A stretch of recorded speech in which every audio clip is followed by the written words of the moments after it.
ku ntera ingana na light years 1402 hari umubumbe umeze neza nk'iy'isi yacu dutuyeho.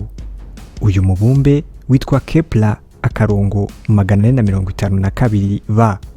Mu bushakashatsi buheruka gukorwa n'abahanga mu by'ubumenyi bw'isi n'isanzure bwerekanye ko bishoboka cyane ko kuri uyu mubumbe haba hatuye ibindi binyabuzima batabashije kumenya inkomoko yabyo, ibivajuru aliens.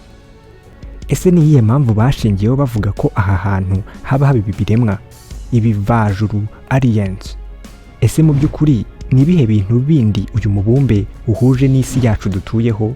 Ndagusaba kubana nanjye kugeza ku musozo kugira ngo ibibazo byose waba wibaza ubashe kubisobanukirwa.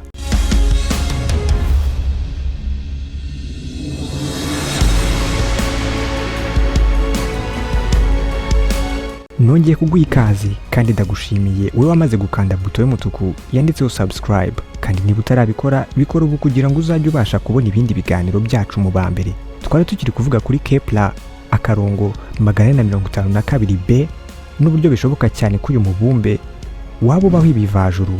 Uyu mubumbe Kepler-452b ukubye isi inshuro 60 mu bunini ndetse ufite uburemere bukubye ubw'isi inshuro 5.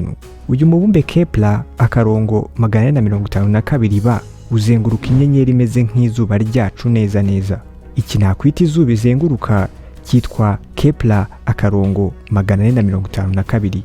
Mu gihe uyu mubumbe wo witwa Kepler-452b, ndetse uyu mubumbe ukaba utuye mu gice gishobora kuba kibamo ubuzima nka hano ku isi.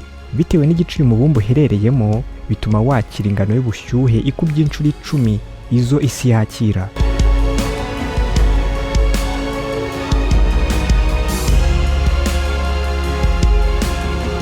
Uyu mubumbe ugizwe n'ubutaka bushasheho ibibuye by'urutare.